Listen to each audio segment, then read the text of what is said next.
Hey, what's up guys, it's ElasticSpyder here, and in today's video we have the new and improved, hopefully, Tier 8 Cleveland.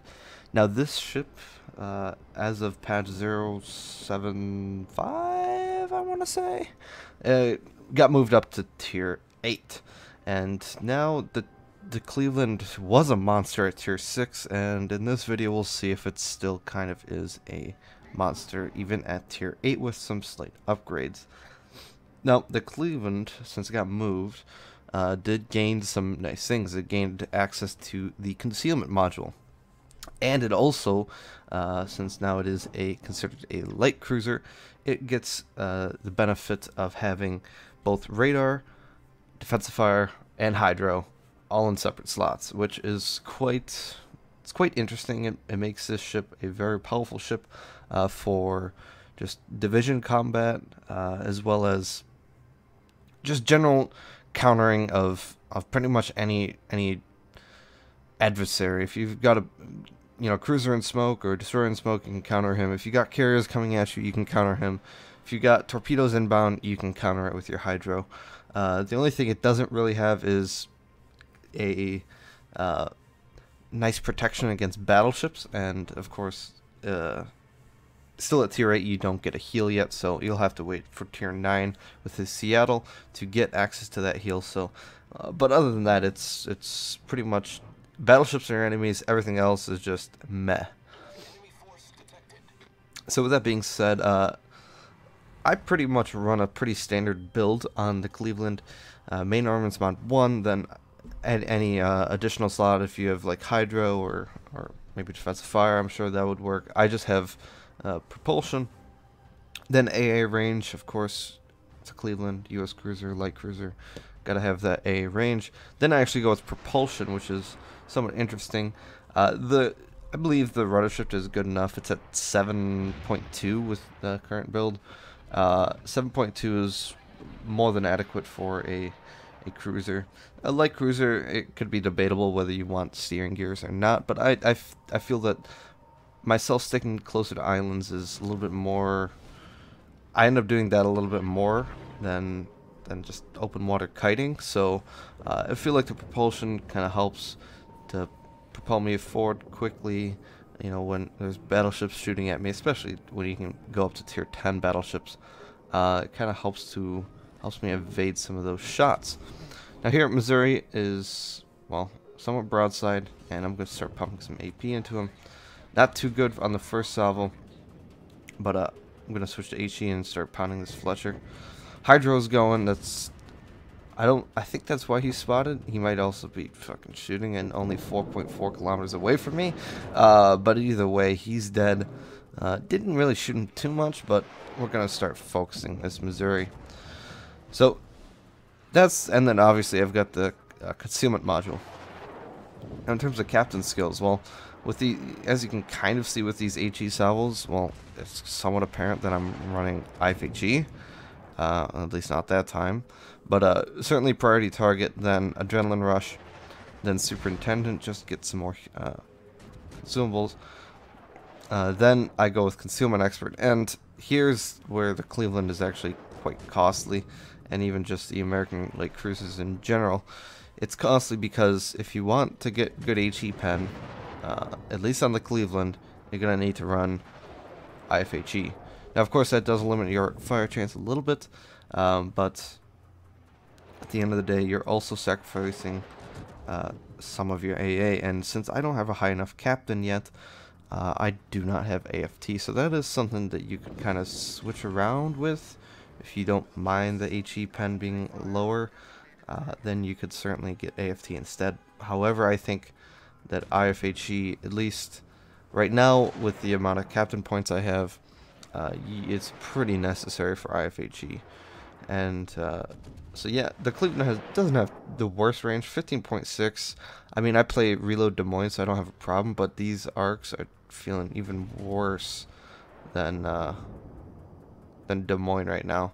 I mean, we're talking about long shell travel time. We're looking at 12 seconds at 14 kilometers, so that's pretty bad.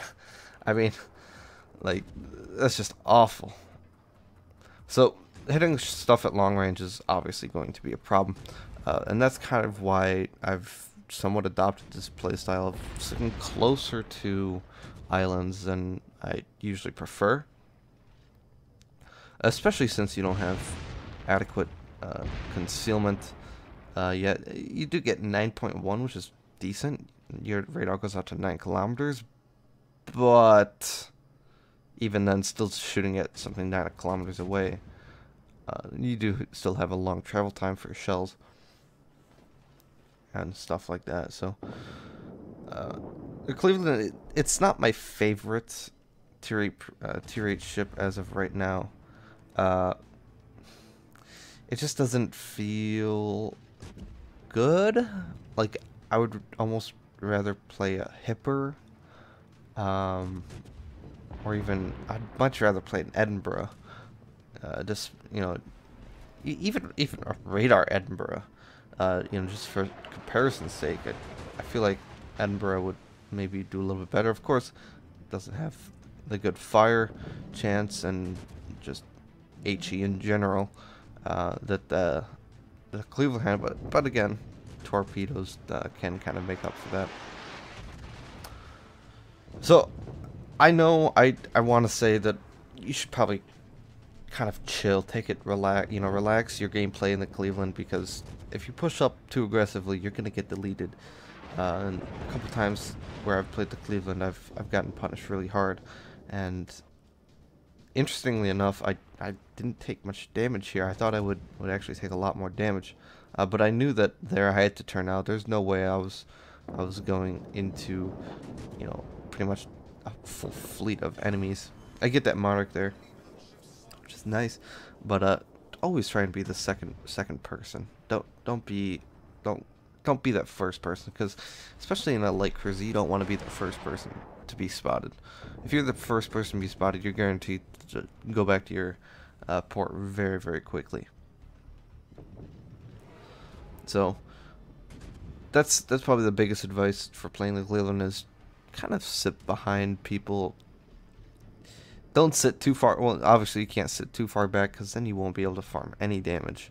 You won't even be able to do damage. Forget about farming. You won't even be able to do damage because everyone's so far away, and that's part of the problem, at least that I have with the Cleveland. It's just I try and play the second line, you know, right behind the DDs, or even, you know, right next to the battleships, and it's just my shells just take too long to travel. The HE pen isn't the best. Even with IFHE, it's still not incredible. But I mean, farming destroyers is very, very nice. But it just takes too long for the shells to travel if you're playing as that second line, and a lot of times it's very, very frustrating trying to engage people. But if you do land a lot of HE salvos, or HE shells, you do get some pretty nice alpha damage too. You saw there a couple, at least in the early stages of the game, you saw me getting 3 to 4K HE salvos on the Missouri. We saw a couple here on some of these cruisers. And then, of course, destroyers, it really hurts. It seems to punish destroyers quite heavily. And I know HE, you know, it's going to break modules, but it really seems to hurt. If I'm in a destroyer and Cleveland's shooting at me, it really hurts. But just, like, look at this. 13 kilometers away, and I've got almost a 10-second shell travel time. You know, it's just awful how bad it is. And the only good side to this is you can probably get pretty close to some of these islands. Like, I could probably actually be... I probably shouldn't even be here. I should probably be one island up, just so my shells have just that little bit less shell travel time. Of course, I'm shooting at Colorado, so that makes it all the more easy. But, yeah, I think that's the biggest downside for the Cleveland. Its armor is not too bad. I mean, I have gotten deleted by tier 10 battleships. But it's a tier 10 battleship at the end of the day, so, you know, those things have crazy alpha damage with their big 12 gun salvos. or 3-gun salvos, whatever. But that's just a completely different story. That's kind of down to luck, kind of down to RNG, kind of down to maybe poor angling, I guess. But at the end of the day, if a tier 10 battleship is shooting at you, not much you can do. Not much you can do. But tier 8 battleships, you can certainly bounce tier 8 battleships somewhat consistently. I wouldn't say pretty consistently, but somewhat consistently. Enemy cruisers, again, it's especially at tier 8, it's just like you're playing games with them. And we can kind of see that here. Colorado, 3.5K. Edinburgh, 4K.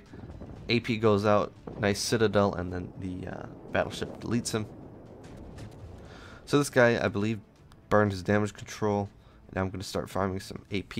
Even the AP on this ship is quite good. It's still 152mm AP. Aimed a little bit low there, so didn't get a very nice salvo, but I think you'll see in a little bit how actually good the AP actually is, especially against enemy cruisers. A lot of times, when you think of light cruisers, you don't really think about its armor piercing shells being, very, very good. But again, these 152mm shells, they're still gonna pen, even though they're very, very slow and they have very, very high shell arcs. They still pen. Now, I guess the other downside to at least my build here is just the lack of AA, and that's kind of the Cleveland. It's interesting because the Cleveland, from where it came at tier 6, it was just an AA monster. I mean, I didn't even run. This is the same captain build that I had. I had IFHE. All I had was defensive fire, and then all I had again was just AA range mod. At tier 6, just no problem. But once you get up to tier 8, then that's where it starts to hurt. And here's some of the good AP penetrating capabilities. A nice 4K salvo there on that New Orleans. Shoot a little too high here. I'm still gonna don't actually get any citadels. A little bit surprising. You can pen New Orleans at this range for sure in terms of citadels, and we see there 10K. Had I aimed a little bit lower, that first salvo, this Cleveland or this New Orleans would probably be dead. But that's okay because we're still at 3/4 health. We haven't spent our HP yet, and it's kind of how you have to look at the Cleveland. Is just the less damage you take early game, the more damage you can do late game, and I wouldn't say that's what light cruisers are all about, but it's kind of the way it seems. So New Orleans is coming out, reversing for whatever reason. I guess he beached. Again, aim a little high, but I end up killing him with those 2 citadels, which is very, very nice. This Lexington is going to die, and since now that I've got Hydro, I see that this Edinburgh hasn't been spotted in a while, so I pop it, and then I pop the radar. I don't know what he's thinking, but the torpedoes get spotted. First salvo, again, a little high. I didn't even realize he was backing up. 2 overpens. Here, still didn't realize that he was backing up, and I thought my shells would get there a little bit faster. But I do damage his gun. But at this range, like Cleveland versus Edinburgh, like it's just brutal. It doesn't even matter so much that that Cleveland has HE. It's just better DPM. And here I'm just gonna farm some planes, and that's pretty much it for this replay. The game goes on. We kill their Bismarck, and then we eventually kill the Indianapolis, and I'm just gonna farm some planes. A little short for my Kraken, but it's okay. So let's look at the post-battle results. So looking at post-battle results, we did a whopping 171K. It didn't seem like that, but with the constant HE fire and the fire chance, as well as some nice 7 citadels and some good AP shots, we managed to do 171,000 damage. Picked up a Confederate and high caliber as well. Shot down 13 planes with a pretty mediocre, I would say, AA build, and we did end up getting 4 kills as well, which is quite nice. Base XP wise, 2703. Again, quite good for my first time playing the Cleveland at tier 8. It was a bit of an interesting experience. I tried to play a little bit more passively, and I think it worked out quite well for me. So very nice game there. Detail report, half of Wither, not too bad. High explosive, a lot of damage from high explosive, and we got some good AP salvos off. For the most part, I would say stick to the HE, unless obviously a cruiser gets within 7 kilometers, then you can start aiming for citadels. Again, depending on what it is. If it's like a Hindenburg, like, I don't think you're going to pen. But tier 8 cruisers, there's a pretty good chance you're going to pen. Even some light cruisers, you can start shooting AP at them at like 10 kilometers, but that's really only if they're broadside and things like that. I haven't played the Cleveland enough to, fully know exactly what ranges I can start shooting AP yet, but the AP is pretty good. We kind of saw that there. Detail report wise, made nearly 400 grand. A lot of XP and credit and commander XP. Look at that, almost 50k commander XP, which is very, very nice because I need to get this captain build up, especially if I'm gonna even consider putting him in the Seattle. I hope you guys enjoyed the video. If you did, leave a like. If you thought it was informative, again, leave a like. If you didn't, dislike, anything, just let us know in the comments.